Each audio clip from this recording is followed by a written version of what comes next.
Nakikita nyo ba kung nasa likuran ko na yan, na kulay puti? Lahat po na yan ay asin. At alam nyo po ba kung paano nabuo yan? Eto po. Yang nasa likuran ko po na to, yan po ang asinan na tinatawag. Ngayon po kasalukuyan sila kumakawid ng asin, o yung tawag po sa kanila, o nag-aani sila ng asin. Mamaya bababa tayo dun para makita natin kung paano na proseso yung asin. Tara po. Tara, pupunta tayo dun sa ibaba. Nakikita po natin ito. Tara. Marami na po silang naaani dito kung titingnan nyo. Eto, pupuntahan na po natin sila isa. May nagsusulong pa po na tinatawag at merong nagsisilid at may kumakayod po. Eto yung isa, pupuntahan natin.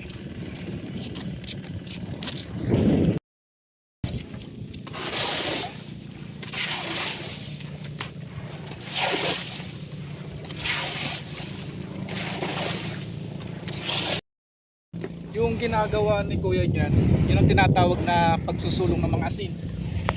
O tinitipon po niya yung mga asin para isilid dun sa mga tiklis. Naman pong pagsisilid sa tiklis, ang tawag po dun ay pagsisilid, tawagin. Po niya yung isa-isa. Ayan.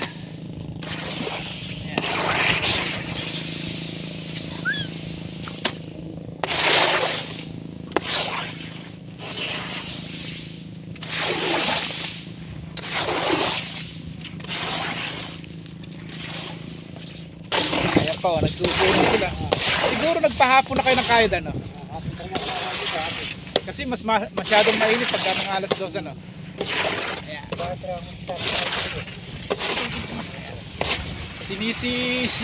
Pagsusulong ang tawag yan.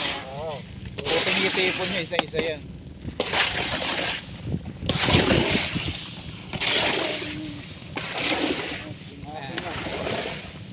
Titipunin nyo na yan dito para maging itsura na dito, tapos mamaya isisilid dyan.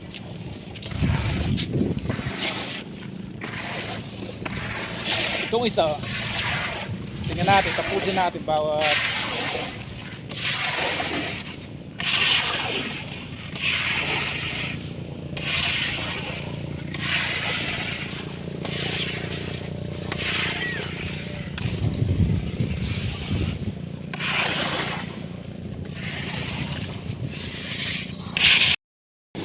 unti-unti na pong naiipon na yung sinusulungan nila yung mga asin. Pagka nasulong na po dito yan, ito pong magiging itsura nyo, naiipon sila dito isa-isa. At mamaya po yan naman po ikakayuro at lalagay doon sa tiklis. Pakikita ko rin po sa inyo mamaya kung paano silid sa tiklis at papasal ko ng po sa tiklis hanggang po sa nilalagyan nila ng mga asin na yun, yung asin na yun. Pero panoorin muna po natin si Kuya sa kanyang pagsusulong. Kapit ang maipon ni Kuya yan. Pagkayari dyan, siguro unahin. Nakakailang sako kayo ng araw? Ganyan ko, sa kamababa niya, 40. Sama. Mga dalawahan lang siguro yan, ano? Dalawang tiklis.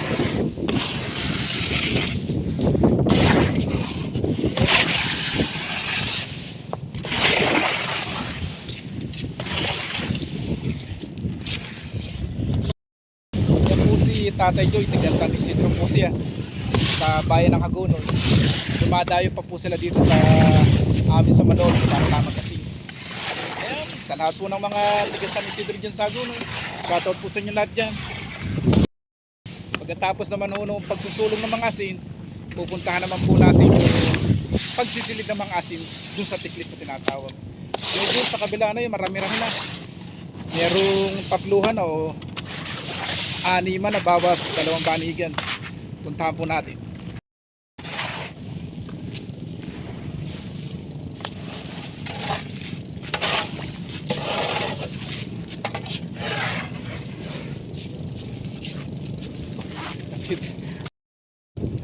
Yan si Kuya John Louie na taga-Namayan. Tuturuan tayo niya para kung paano magsilid ng asin doon sa mga tiklis na to. Tara, ready pa tayo doon sa kabila. Ganyan ang tamang pagsisilid doon sa tiklis ng mga asin. Ayan. Ayan. Nakakatatlo siyang tiklis o kaing na asin bawat isang banigan. Bali pumapatak po na kumukuha rin po doon sa kabila. Bawat tapatan po nagkakaroon po ng 5 hanggang 6 na tiklis bawat tapat. Ayan. Abutin mo tiklis. Abutin mo. Ayan ang tamang pagsisilid. Oh.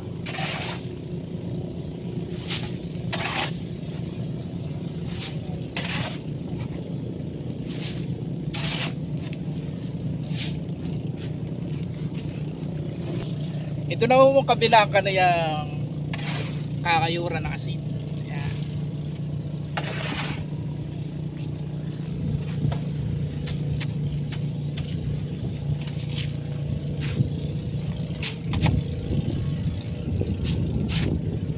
Arawan ba kayo dito? Arawan ang kita niya. Buwanan. Buwan. Magkano sa buwan niyo? 5,000. Isang buwan, bawat isa. Malaki na palaki na.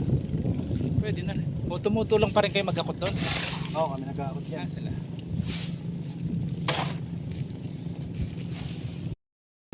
Pagka silido po nitong mga asin na to, hakutin naman po nila doon sa pinakatambakan ng asin doon. So may sweldo daw po sila dito ng mga 5,000 kada buwan. Okay na rin po kasi po mga nag-uumpisa lang daw po sila dito ng mga 3 o 4 PM hanggang mamaya. Mamaya pupuntahan naman po natin at titingnan mo po natin kung paano pasanin o dalhin doon sa dulo na yun yung mga asin na kinakain nila. Nagsisilid pa doon ng asin. Ayun o, mapapansin kayo. Pupuntahan po natin yung mga nagsisilid pa ng asin. Kasama natin si Ate Arlene. Kumakain din siya ng asin dito at yung asawa naman niya yung nagsusulong ng asin at yung asawa naman niya ang maghahakot ng mga asin hanggang doon sa tambakan doon sa mataas na yun. Eto, samahan natin si Ate Arlene sa pagkain ng asin. Sanay na silang magkain ng asin. Matagal na rin ba kayong kumakain ng ganyan na asin? Tiga-taliptip kayo? Ayan, tiga-taliptip naman po sila doon sa Bulacan. Pero dito po sa amin yan, sa Malolos naman po kami.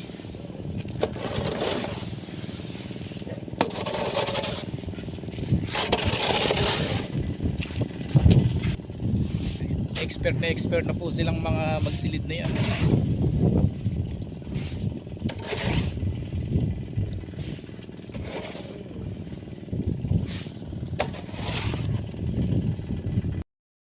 Dito yung mga banigan na tinatawag. Yan ang proseso yung asin.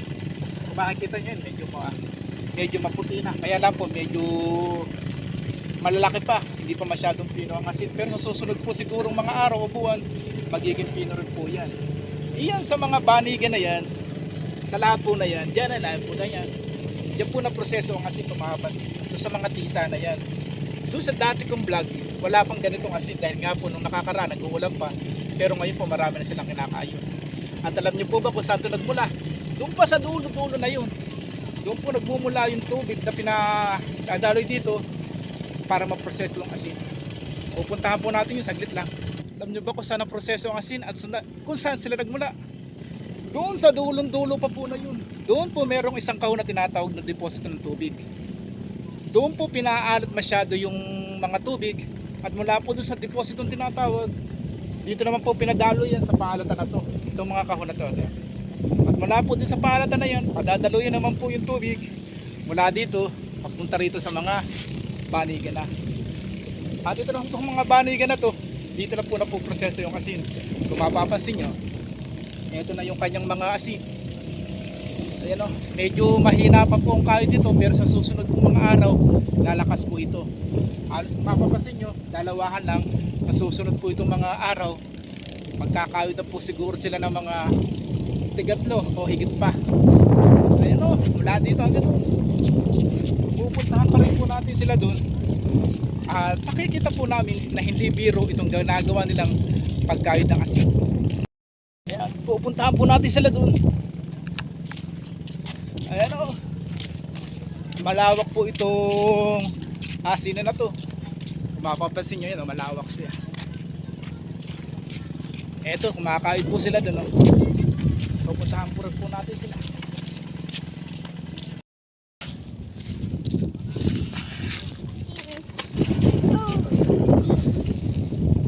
Kayo, arawan lang din po dito. Bubuwa na. Sa pagsisilid lang na ganyan, magkano ang kita eh? Po namin, isang panahon, isang kontrata, 12,000 na po yun. Isang tigasilid lang. Opo. Ano po yun, siguro pinakaano nun, 4 months. Ayan. Di biro itong magasin na ganito kasi nga po masyadong mainit. Kaya kailangan lang din po ang sipag. Mabigat din po. Oo, mabigat din. Ayan. Hindi biro po yung ganitong trabaho. Kasi po mahirap din po ito, lalo na hindi ka naman po pwedeng magkayod o mag-ayon ng asin na hindi mainit. Kasi nga po ang asin, pag walang init, wala din po yung pag-ani, lalo na po pagka kulimlim, kukunti po yung kanilang maaani. Yan. Sa mga gumagamit po ng asin, siguro po hindi nyo alam kung gaano kahirap gawin itong mga asin na to. Ayun, kung mapapansin nyo, yung iba daw po na susulong o yung naghahakot dito, kumikita daw po sila ng 5,000 sa buwan. Pero medyo okay naman din po, pero siguro sapat na rin po para sa kanila yung mga ganong kita. Pero yung mga nagsisilid daw po na to, kung 4 na buwan po silang magsisilid, 12,000 lang daw po sa isang panahon yung mga kita nila. Tiyagaan lang din po, kailangan lang din po sipag o kailangan natin mabuhay para tayo kumain. Ito po lahat to. Ito pong mga ganitong trabaho dapat mo ipagmalaki kasi po talagang mahirap yung ganitong trabaho. Halos po lahat ng pawis mo tutulo sa ganitong mga trabaho, lalo na po yung mga naghahakot na yun, kung makapansin nyo dadali pa po yan doon sa gabi doon.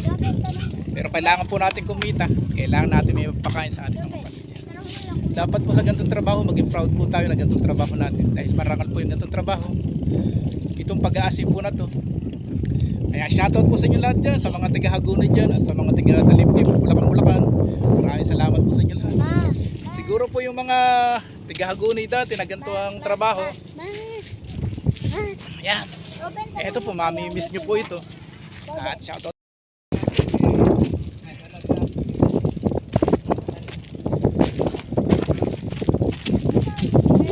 Ha? Oo, bibili tayo na juice nila mamaya. Aga pa.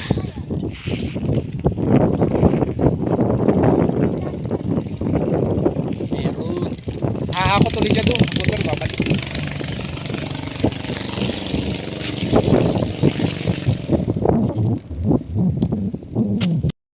Ito na po yung mga kasi nahinakot na mula doon sa ibaba na yun, sa mga panigan na yan. Doben, magugas mo na. Nai-ride din po yan. Doben, Sa ibaba mo dyan.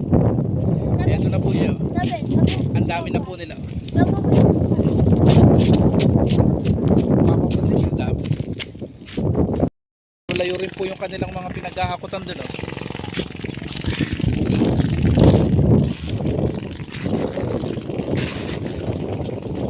Ayan, lalagay niya dyan.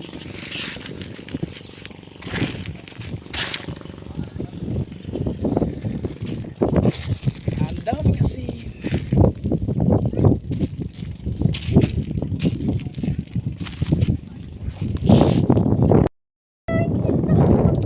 Palakasan po ng mga resistensya ng katawan.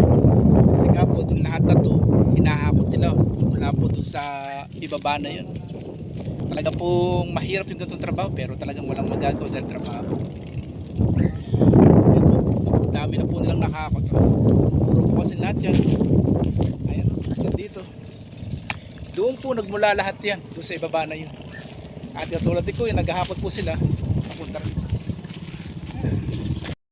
Naman natin yung mga bata na yan. Sinasalin na yung mga lahat sa tiknik. Sa mga patayan.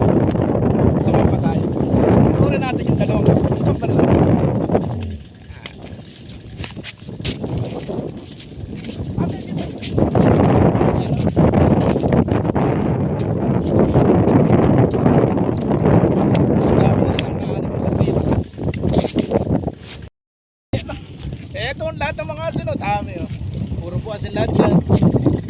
gumagamit kayo ng asin, napakahirap na proseso po pinagdaanan to. Napakalayo pa ng mga pinagdaanan to. Kasi po mula doon sa kadulo-dulo, may proseso po. Mula doon sa dulo, sa Paalatan, sa Panigan, at hanggang dito po. Ganyan po, kaya layo o katagal kung bago maproseso ang mga asin. Pero sulit naman po pag gantong napakarami nilang naani. Ewan lang po natin kung nakapagbenta na sila. Pero kailangan po na marami po silang maaning mga asin para po sila kumita, para hindi naman pulong. Ayan. Mula po dun sa kadulong-dulungan na yan, inaako po nila yung mga asin.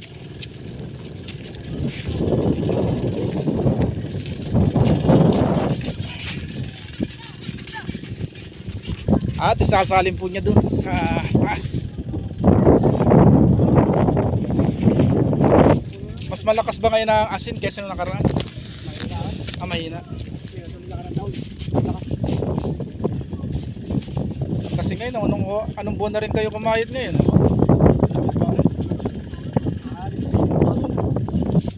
Ang dami na nila. Ay, may nag-vlog din. Yung sa bahana. Ano ba? Ayan o, si kuya naman ang magsasali ng asin. Ayan.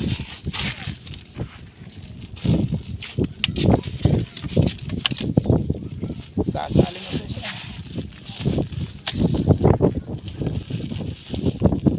Bakit ko sana yan? Ako siya wala sa... Lagay ko na sa Ayan, sa lahat po ng mga nag-like, nag-share ng aking mga video. At sa lahat po ng mag-aasin dito sa Damayan, sa mga tiga San Isidro, sa Hagonoy at Taliptip doon sa Bulacan. God bless you.